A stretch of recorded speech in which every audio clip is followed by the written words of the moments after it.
ഇന്നത്തെ ക്ലാസ്സിൽ നമ്മൾ പഠിക്കാൻ പോകുന്നത് മധ്യകാല ഇന്ത്യയിൽ ഉയർന്നു വന്ന ഏറ്റവും പ്രധാനപ്പെട്ട സാംസ്കാരിക പ്രസ്ഥാനമായ ഭക്തി പ്രസ്ഥാനത്തെക്കുറിച്ചാണ്. ഭക്തി മൂവ്മെൻറ്റിനെ കുറിച്ചാണ് നമ്മൾ ഇന്ന് ഡിസ്കസ് ചെയ്യാൻ പോകുന്നത്.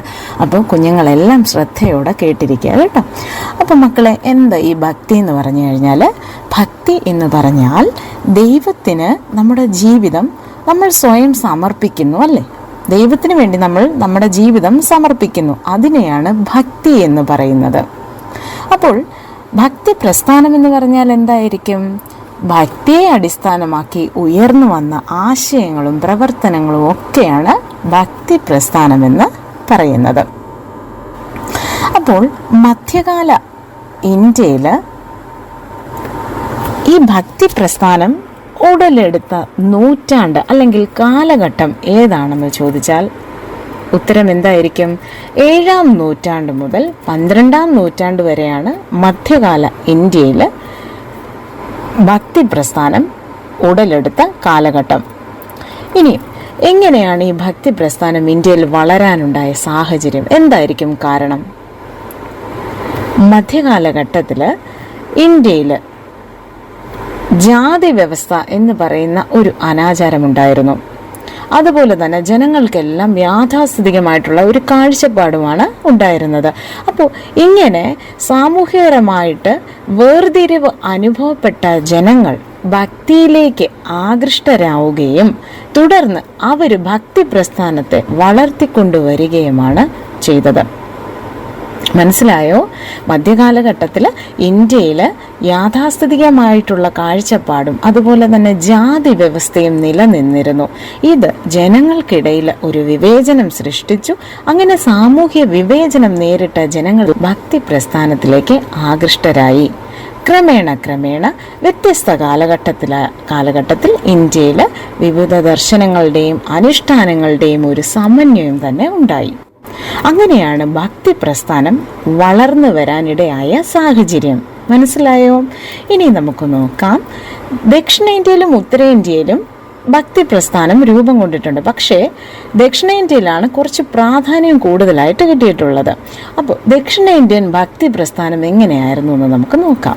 തമിഴ്നാട്ടിലാണ്, ദക്ഷിണേന്ത്യൻ സംസ്ഥാനങ്ങളിൽ തമിഴ്നാട്ടിലാണ് ഭക്തി പ്രസ്ഥാനം ജനകീയമായത്. തമിഴ്നാട്ടിലാണ് ഈ ഭക്തി പ്രസ്ഥാനം ജനകീയമായി തീർന്നത്. അപ്പോൾ ഈ ദക്ഷിണേന്ത്യയിൽ ഭക്തി പ്രസ്ഥാനത്തെ അടിസ്ഥാനപ്പെടുത്തി അവയെ പ്രോത്സാഹിപ്പിക്കാനായിട്ട് ധാരാളം ഭക്തകവികൾ ഉണ്ടായി. അവരെന്ത് ചെയ്തു? തങ്ങളുടെ ഇഷ്ടദൈവത്തോടുള്ള സ്നേഹവും ഭക്തിയൊക്കെ കാണിക്കുന്ന രീതിയിലുള്ള കുറേ കവിതകളും പാട്ടുകളും ഒക്കെ അവർ രചിക്കാനായിട്ട് തുടങ്ങി. അങ്ങനെ പ്രധാനപ്പെട്ട ഭക്തകവികളിൽ പ്രധാനപ്പെട്ട 2 വിഭാഗക്കാര് ഉണ്ടായി. അപ്പോൾ ദക്ഷിണേന്ത്യൻ ഭക്തി പ്രസ്ഥാനത്തെ കുറിച്ച് പറയുമ്പോൾ ഭക്തകവികൾ ആ കാലഘട്ടത്തിൽ അവിടെ ജീവിച്ചിരുന്നു എന്ന് പറഞ്ഞിരുന്നു. അങ്ങനെ ഭക്തകവികളിൽ 2 വിഭാഗക്കാര് ഉണ്ടായി. അതിൽ ആദ്യത്തെ വിഭാഗക്കാര് ഭഗവാൻ വിഷ്ണുവിനെ ആരാധിക്കുന്നവരായിരുന്നു. അവരെ വിളിച്ചിരുന്ന പേരാണ് ആഴ്വാർമാർ. മറ്റൊരു വിഭാഗക്കാരാണ് ഭഗവാൻ ശിവനെ ആരാധിച്ചിരുന്നത്. അവരെ വിളിച്ചിരുന്ന പേരാണ് നായനാർമാർ. മനസ്സിലായോ? അപ്പോൾ ടീച്ചർ പറഞ്ഞു, തമിഴ്നാട്ടിലാണ് ഭക്തി പ്രസ്ഥാനം ഒരു ജനകീയ പ്രസ്ഥാനമായി രൂപം കൊണ്ടത്. അവിടെ 2 ഭക്തകവികളിൽ തന്നെ 2 വിഭാഗക്കാരുണ്ടായിരുന്നു, ആഴ്വാർമാരും നായനാർമാരും. ആഴ്വാർമാർ വിഷ്ണു ഭക്തരായിരുന്നു എന്ന് പറഞ്ഞു, നായനാർമാർ ശിവഭക്തരായിരുന്നു എന്നും പറഞ്ഞു. ഇനി ആഴ്വാർമാർ വിഭാഗത്തിൽപ്പെട്ട പ്രധാനപ്പെട്ട കവികൾ ആരൊക്കെയാണെന്ന് നോക്കണ്ടേ? ആരൊക്കെയാണ്? 1 കുലശേഖര ആഴ്വാർ, പെരിയാഴ്വാർ, നമ്മാഴ്വാർ, ആണ്ടാൾ. ഇവരായിരുന്നു പ്രധാനപ്പെട്ട ആഴ്വാർമാർ. ഇനി നായനാർമാർ വിഭാഗത്തിൽപ്പെട്ട കവികൾ ആരൊക്കെയാണ്? കാരയ്ക്കൽ അമ്മയാർ, അപ്പർ, സമ്പന്തർ, സുന്ദരർ, മാണിക്യവാസകർ എന്നിവരായിരുന്നു അവരൊക്കെ. ഇനി ദക്ഷിണേന്ത്യൻ ഭക്തി പ്രസ്ഥാനത്തിൻ്റെ കുറച്ച് സവിശേഷതകൾ എന്തൊക്കെയാണെന്ന് നമുക്കൊന്ന് നോക്കാം. ദക്ഷിണേന്ത്യയിൽ വളർന്നു വന്ന ഈ ഭക്തി പ്രസ്ഥാനത്തിൻ്റെ പ്രധാനപ്പെട്ട സവിശേഷതകൾ എന്തൊക്കെയാണെന്നാണ് ടീച്ചറിന് നിങ്ങൾക്ക് പറഞ്ഞു തരാൻ പോകുന്നത്. അപ്പോൾ ശ്രദ്ധയോടെ കേട്ടിരിക്കുക കേട്ടോ. 5 ഫീച്ചേഴ്സ് അല്ലെങ്കിൽ 5 സവിശേഷതയാണ് നിങ്ങൾ മനസ്സിലാക്കാൻ പോകുന്നത്. ഇപ്പോൾ ദക്ഷിണേന്ത്യൻ ഭക്തി പ്രസ്ഥാനത്തിൻ്റെ ഒന്നാമത്തെ സവിശേഷത എന്ന് പറയുന്നത്, അവരെപ്പോഴും ഭക്തകവികൾ എപ്പോഴും കീർത്തനങ്ങൾ രചിക്കുന്നത് പ്രാദേശിക ഭാഷയിലായിരുന്നു, അല്ലെങ്കിൽ വെർണക്കുലാർ ലാംഗ്വേജസിലായിരുന്നു അല്ലേ. അപ്പോൾ പ്രാദേശിക ഭാഷകളിൽ ഇവർ കീർത്തനങ്ങൾ എഴുതുക, അത് പാടി നടക്കുക, ഇതായിരുന്നു ഒന്നാമത്തെ സവിശേഷത. രണ്ടാമത്തെ സവിശേഷത എന്ന് പറയുന്നത് ദൈവത്തോടുള്ള സ്നേഹവും സമർപ്പണവുമാണ്. അപ്പോൾ രണ്ടാമത്തെ സവിശേഷത എന്താണ്? ദൈവത്തോടുള്ള സ്നേഹവും സമർപ്പണവുമാണ്. ഇനി ദക്ഷിണേന്ത്യൻ ഭക്തി പ്രസ്ഥാനത്തിന്റെ മൂന്നാമത്തെ സവിശേഷതയായിട്ട് നമുക്ക് പറയാം, ജാതി വ്യത്യാസമില്ലാതെ എല്ലാവർക്കും പ്രവേശനം ഉണ്ടായിരുന്നു. അപ്പോൾ ജാതി വ്യത്യാസമില്ലാതെ എല്ലാവർക്കും പ്രവേശനം എന്ന ഒരു സങ്കല്പമായിരുന്നു ഉണ്ടായിരുന്നത്. മറ്റൊരു സവിശേഷത, സ്ത്രീകൾക്ക് തുല്യമായ പങ്കാളിത്തം ലഭിച്ചിരുന്നു. സ്ത്രീകൾക്ക് എല്ലാ കാര്യത്തിലും തുല്യമായിട്ടുള്ള പങ്കാളിത്തം ലഭിച്ചിരുന്നു. മറ്റൊന്ന്, ഇഷ്ടദൈവത്തോടുള്ള അകമഴിഞ്ഞ ആരാധനയാണ്. അപ്പോൾ 5 സവിശേഷതയാണ് ദക്ഷിണേന്ത്യൻ ഭക്തി പ്രസ്ഥാനത്തെക്കുറിച്ച് ടീച്ചർ പറഞ്ഞു തന്നത്. എന്തൊക്കെയാണ്? ഒരിക്കൽ കൂടി നോക്കാം. പ്രാദേശിക ഭാഷകളിൽ കീർത്തനങ്ങൾ രചിക്കുകയും ആലപിക്കുകയൊക്കെ ചെയ്തിരുന്നു.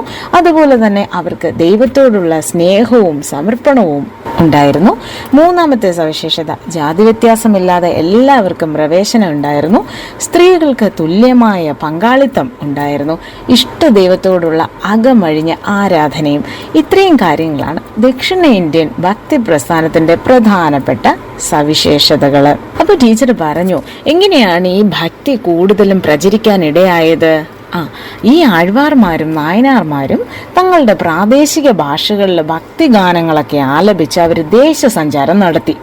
അങ്ങനെ ദേശസഞ്ചാരം നടത്തിയത് കൊണ്ട് എന്ത് പ്രയോജനം ഉണ്ടായി? ജനങ്ങൾക്കിടയിൽ ഈ ഭക്തി പ്രചരിക്കാനായിട്ട് തുടങ്ങി. ആ കാലഘട്ടത്തില് ഈ പറയുന്ന പോലെ അനാചാരങ്ങളും അസമത്വങ്ങളും ഒക്കെ ശക്തമായിരുന്നു ആ കാലഘട്ടത്തില്. അങ്ങനെ ശക്തമായിരുന്ന അക്കാലത്ത് ഈ ഭക്തകവികളുടെ രചനകൾ സാധാരണക്കാരെ ഏറെ സ്വാധീനിച്ചു. ഈ ഭക്തകവികളുടെ രചനകൾ കൊണ്ട് സമൂഹത്തിൽ നിലനിന്നിരുന്ന അർത്ഥശൂന്യമായ ആചാരങ്ങളെയെല്ലാം ചോദ്യം ചെയ്യപ്പെടാനായിട്ട് തുടങ്ങി. ക്രമേണ ജാതിഭേദമന്യേ സമൂഹത്തിലെ എല്ലാ വിഭാഗം ജനങ്ങളും ഭക്തി പ്രസ്ഥാനത്തിലേക്ക് തിരിഞ്ഞു. അപ്പോൾ ഈ ആഴ്വാർമാരും നായനാർമാരും അവരുടെ രചനകൾ എന്തു ചെയ്തു? രചനകൾ കൂടുതൽ ജനകീയമാക്കി. അത് ഹിന്ദു മതത്തെ ഏറ്റവും കൂടുതൽ സ്വാധീനിച്ചു. അപ്പോൾ ഹൈന്ദവ മതത്തെ കൂടുതൽ ജനകീയമാക്കി തീർത്തത് ഈ ആഴ്വാർമാരുടെയും നായനാർമാരുടെയും കവിതകളായിരുന്നു. അങ്ങനെ ഈ ആഴ്വാർമാരുടെ രചനകളെ, അല്ലെങ്കിൽ ഇവരുടെ ആ ഒരു കവിതകളെ, ആ സമാഹാരത്തെ പൊതുവെ ഒരു പേര് വിളിക്കും. അതിനെ വിളിക്കുന്ന പേരാണ് 4000 ദിവ്യ പ്രബന്ധം. അപ്പോൾ ആഴ്വാർമാരുടെ രചനകൾ അറിയപ്പെടുന്നത് എങ്ങനെയാണ്? 4000 ദിവ്യ പ്രബന്ധം എന്ന് അറിയപ്പെടുന്നു. നായനാർമാരുടെ രചനകൾ അറിയപ്പെടുന്നതോ തിരുമുറൈകൾ എന്നും അറിയപ്പെടുന്നു. അപ്പോൾ ആഴ്വാർമാരുടെ രചനകൾ 4000 ദിവ്യ പ്രബന്ധം എന്ന് പറയുന്നു. നായനാർമാരുടെ രചനകൾ അറിയപ്പെടുന്നത് തിരുമുറൈകൾ എന്നുമാണ്. അപ്പൊ നമ്മൾ എന്തൊക്കെയാ മനസ്സിലാക്കിയത്? ഭക്തി എന്താണെന്ന് മനസ്സിലാക്കി, ഭക്തി പ്രസ്ഥാനം ഉടലെടുക്കാനുള്ള സാഹചര്യം എന്താണെന്ന് നമ്മൾ മനസ്സിലാക്കി. അതിനുശേഷം ദക്ഷിണേന്ത്യയിലെ ഭക്തി പ്രസ്ഥാനത്തെ കുറിച്ച് പഠിച്ചു. ദക്ഷിണേന്ത്യൻ ഭക്തി പ്രസ്ഥാനത്തിന്റെ സവിശേഷതകൾ എന്തൊക്കെയാണെന്ന് ടീച്ചർ പറഞ്ഞു തന്നു. കുഞ്ഞുങ്ങൾക്കൊക്കെ മനസ്സിലായെന്ന് വിചാരിക്കുന്നു. അപ്പം ഇത്രയും കാര്യങ്ങളാണ് ഇന്നത്തെ ക്ലാസ്സിൽ നമ്മൾ പഠിച്ചത്. അടുത്ത ക്ലാസ്സിൽ നമുക്ക് ഭക്തി പ്രസ്ഥാനത്തിലെ പ്രധാനപ്പെട്ട ചില കവികളെ വിശദമായിട്ട് പരിചയപ്പെടാം. Thank you. Let's revise. The development of Bhakti movement took place in Tamil Nadu between the 7th and 12th centuries. Bhakti means devotion to God.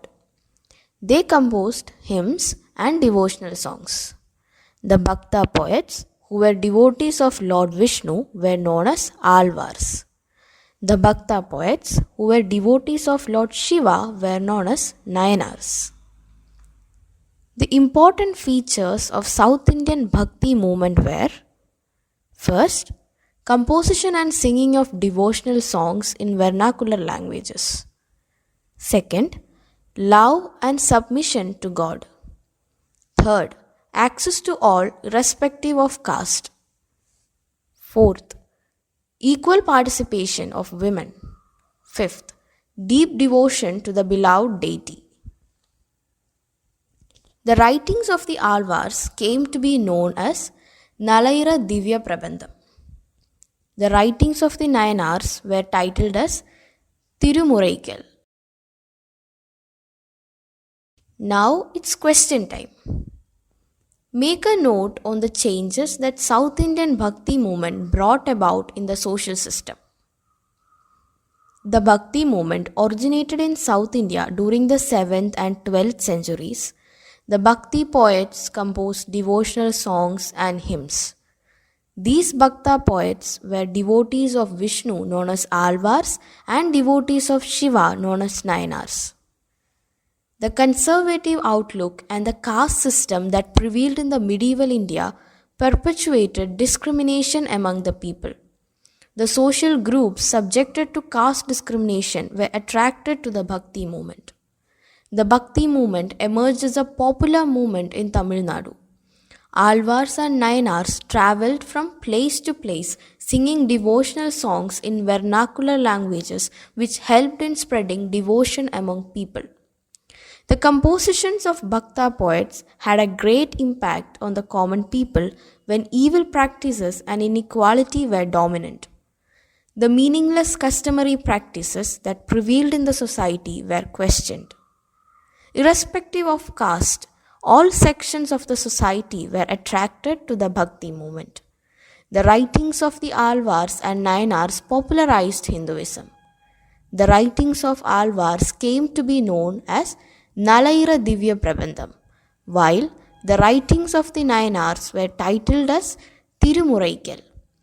Many temples were also built during this period.